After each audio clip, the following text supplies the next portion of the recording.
জোর করে পঞ্চায়েতগুলো দখল করা হয়েছে, মিউনিসিপ্যালিটিগুলো দখল করা হয়েছে, জেলা পরিষদগুলো দখল করা হয়েছে, এবং ঘরে বসে ডিলিমিটেশন করছে। সেন্সাসের কাজ শুরু হয়েছে, কিন্তু কোনো পলিটিক্যাল পার্টিকে ইনভলভ করা হয়নি, অন্তত আমাদের তো হয়নি। তাহলে বুঝুন সেন্সাসে কার নাম থাকবে আর জনগণনায় কার নাম বাদ যাবে। আবার যে আর একটা এসআইআর এর পাল্টা এসআইআর হচ্ছে না, এমনিতেই তো 32 লক্ষ লোকের নাম এখনো ওঠেনি। এর জন্য তো আমি সুপ্রিম কোর্টেও গিয়েছিলাম, ভেবেছিলাম বিচার পাবো, কিন্তু বিচারের বাণী বিশ্বকবি রবীন্দ্রনাথ ঠাকুরের ভাষায় আজও নীরবে নিভৃতে কাঁদে। এর জন্য গণ আন্দোলন এবং সচেতনতা বৃদ্ধি হওয়া দরকার, সবাইকে একজোট হয়ে লড়ার দরকার। যারা ভাবছে আমি একেলা লড়বো, আমাকে তো পারমিশন দিচ্ছে মিটিংয়ে, তৃণমূল কংগ্রেসের মমতা ব্যানার্জিকে নাইবা দিল, তাতে আমরা গেনার হব। আমি বলি তারা সবচেয়ে বড় লুজার। আমি আইন মেনে চলি বলে পারমিশন চাইছি, কিন্তু মনে রাখবেন আইন যদি বেলাইন হয় প্রশাসনের কাছে, তাহলে মনে রাখতে হবে আমাদেরও প্রোগ্রাম করার অধিকার আছে, আন্দোলন করার অধিকার আছে।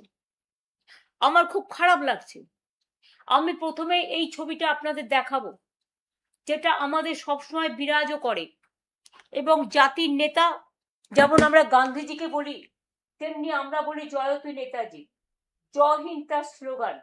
দেখুন এখানে সমস্ত অল ইন্ডিয়ার বাংলার সমস্ত নেতৃবৃন্দের ছবি দিয়ে আমরা সকাল থেকে প্রার্থনা সঙ্গীতের মতো আমরা তাদের প্রার্থনা করি, তারাই আমাদের আইকন। আমি স্তম্ভিত, আমি লজ্জিত, আমি মর্মাহত, আমি শোকাহত, আমি দুঃখিত। বিজেপির কয়েকজন যারা রাজনীতির জানে না, যারা সংস্কৃতির জানে না, যারা সম্প্রীতির জানে না, যারা দেশটাকে চেনে না, যারা বাংলাটাকে চেনে না, তারা আজ দেশনায়ক নেতাজি সুভাষচন্দ্র বোসের যে অসম্মান, যে অপমান করছে, তাদের একটু মনে করিয়ে দিই, ইন্ডিয়ান ন্যাশনাল আর্মি তৈরি করেছিলেন নেতাজি সুভাষচন্দ্র বোস, প্ল্যানিং কমিশন তৈরি করেছিলেন নেতাজি সুভাষচন্দ্র বোস, আন্দামান নিকোবরে শহীদ দ্বীপ, স্বরাজ দ্বীপ, স্বাধীন দ্বীপ ঘোষণা করেছিলেন ভারতবর্ষের স্বাধীনতা আন্দোলনের সময়, স্বাধীনতার আগে নেতাজি সুভাষচন্দ্র বোস। তার জয় হিন্দ স্লোগান আজও সবার মুখে মুখে বাজে।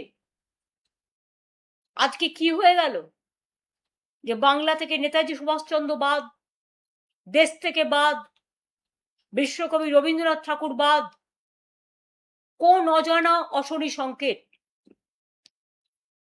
ব্যঙ্গ করে বিজেপির নেতারা বলছেন, কেউ তাকে নানা রকম ভাবে সাম্প্রদায়িক আখ্যা দিচ্ছেন, কেউ বা নানা ভাষার তকমা দিচ্ছেন। আমি সেই ভাষাগুলো বলে নিজেকে লজ্জিত করতে চাই না, আমরা লজ্জিত তাদের এই ভাষা শুনে। তার মাথার উপরে নানা রকম মানে কলঙ্কের ভূষণ চাপিয়ে দেওয়া হচ্ছে। কেউ কেউ তো তাকে আবার দেশদ্রোহীও বলে দিচ্ছেন, কেউ কেউ তো তাকে আবার নিয়ে নোংরা রাজনৈতিক খেলা খেলছেন। আমরা পরিষ্কার বলছি, এই অসম্মান, এ অপমান আমাদের একার নয়, সারা দেশের, সারা বিশ্বের। এবং আমি মনে করি এখনো যাদের বিবেক আছে, আবেগ আছে, যারা ক্ষমতার চেয়ারের কাছে মাথা নত করে না, যারা দেশনেতাদের সম্মান জানায়, বিশেষ করে আমার ইয়াং জেনারেশন, ছাত্র, যুব, মা, বোন, সংস্কৃতি প্রেমী সকলকে বলবো একটু তাকান। বাংলা কি বাংলা থেকে হারিয়ে যাবে?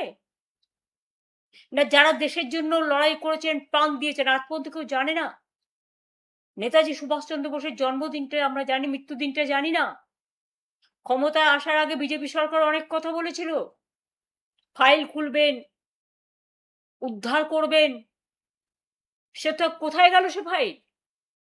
কোন আলমারিতে গচ্ছিত রেখেছেন আমরা জানি না, কিন্তু আমরা বাপুজিকে, গান্ধীজিকে যেমন জাতির পিতা বলি, আমরা নেতাজিকে জাতির নেতা বলি, দেশের নেতা বলি, দেশের মহানায়ক বলি, বীর যোদ্ধা বলি, বীর স্বাধীনতা সংগ্রামী বলি। যে মানুষটা সাহস দেখিয়েছিলেন, সারা পৃথিবী ঘুরে ভারতবর্ষের জন্য তিনি দরবার করেছিলেন, আজকে তার জায়গায় তাকে অসম্মানিত হতে হবে, তাকে অপমানিত হতে হবে?